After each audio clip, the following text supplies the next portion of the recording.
Welcome. In the study of human behavior, it's common to find that we are often confused about the true nature of our relationships. Many people find themselves questioning their own reality. They are not sure whether or not they are actually suffering from narcissistic abuse. A primary reason for this is a psychological phenomenon known as cognitive dissonance. This is the profound mental stress that occurs when your deeply held beliefs about someone, or your desire for the relationship to be good, clashes directly with the painful reality of their abusive actions. Today's discussion is focused entirely on bringing awareness to this. We want to provide clarity and, more importantly, solutions to help empower you to move up and out of these damaging dynamics. Please understand, this discussion is not limited to romantic partners. These signs apply to absolutely any narcissist in your life. This could be a spouse, a lover, a family member, a neighbor, or even a friend. So, let's explore the 8 distinct signs that indicate you are suffering from narcissistic abuse. 1. Your relationship is not kind, caring, or sane. Toxic relationships are, by their very nature, deeply confusing. This confusion is often intentionally cultivated, making it difficult to know who is the actual source of the problem. This happens because the toxic person will instinctively spin the narrative back onto you. They will blame you for their reactions, and they will refuse to be held accountable for their own behavior. Remember this critical distinction. If someone who genuinely cares for you hurts you, they are capable of a genuine apology, which is followed by a change in behavior. But if you remain in a dynamic with a person who hurts you and is incapable of that genuine remorse, they will, without question, continue to hurt you. They will never be truly remorseful, and they will, of course, continue the exact same behavior. The truth is, people either possess a decent character or they do not. You cannot change their fundamental wiring. People like this simply do not have the internal resources to grant you a healthy, loving, and happy life. But you do. 2. You're dealing with immature behavior and give up pieces of yourself to comply. A hallmark of narcissistic relationships is that the other person gets bent out of shape on hairline triggers. These are minor, everyday frustrations that mature adults simply do not get upset about. Furthermore, they operate with a profound sense of entitlement. They believe they are owed, and they expect preferential treatment. If they do not receive it, they can become nasty, demanding, punishing, and in some cases, even explosive. This forces you to self-edit. Are there things that you would normally be free to talk about with anyone, but the same topic is unacceptable or risky with this particular person? Why do you feel so? It's likely because you've been conditioned to know that if this person doesn't get their own way, they will abandon you or threaten to leave you. And so, to prevent this from happening, you start doing things and agreeing to things that are far outside of your personal comfort and value systems. 3. You're angry, disjointed, and behaving in ways that you normally don't. This is an important question to ask yourself. How do you feel and act with this person in relation to your everyday dealings with other people? If you know you have integrity, if you can listen, if you have empathy, and are capable of having sane, rational conversations, if you get along with most people in your life, and yet there is this one person who seems to bring out the absolute worst in you, this is generally because your boundaries are being systematically violated and the normal modes of human operations simply do not stand. You become exhausted by the circular arguments. These arguments make your head spin because they go around and around, jumping to unrelated tangents and points that make no logical sense. They are designed to confuse you, not to resolve anything. A narcissist will state how disloyal your accusations are when you confront them, or they will argue with you just to manipulate you into something unwholesome. 4. You find yourself trying to prove that you're a good person. This happens because the narcissist is regularly accusing you of all the things that they are and do.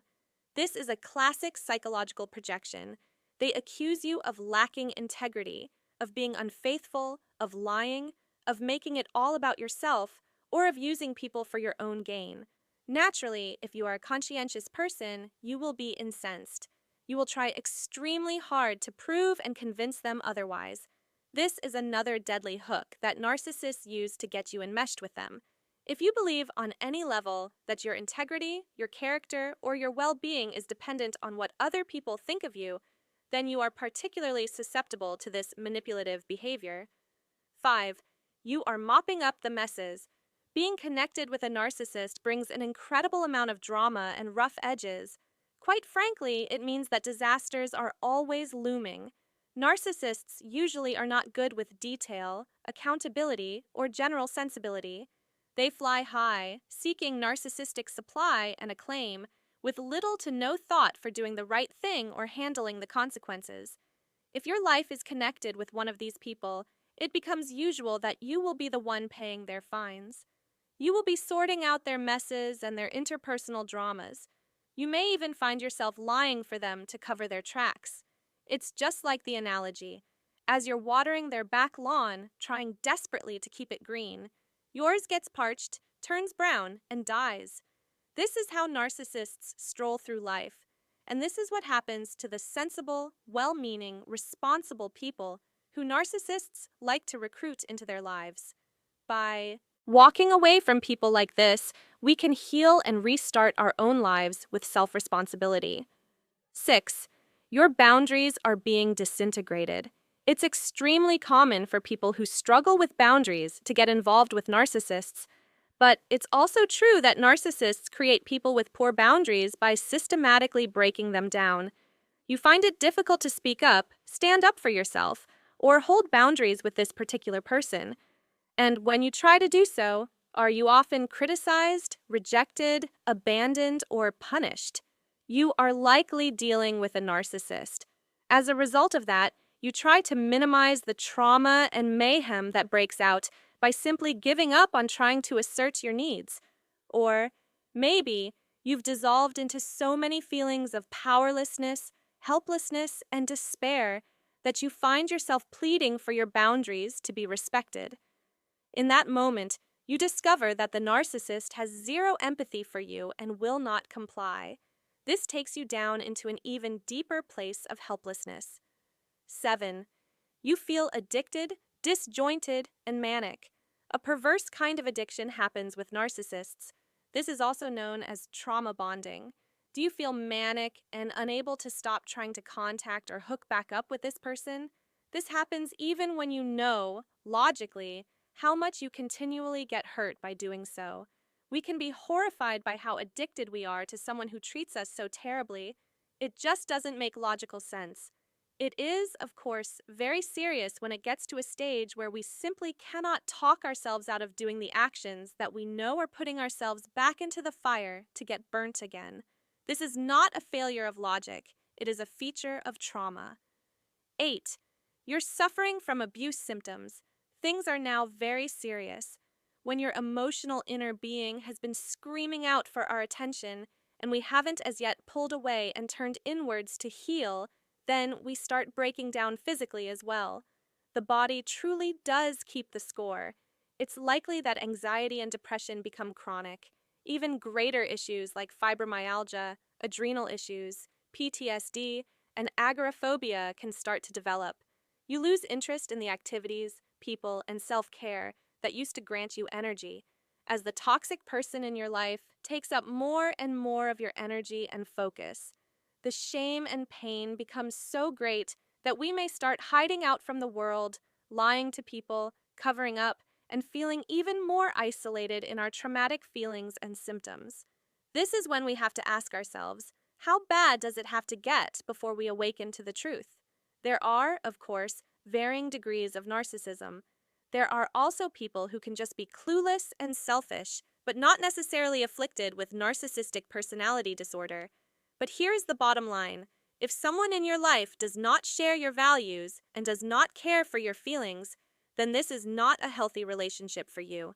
As soon as we find ourselves trying to change other people, it's time to pull away.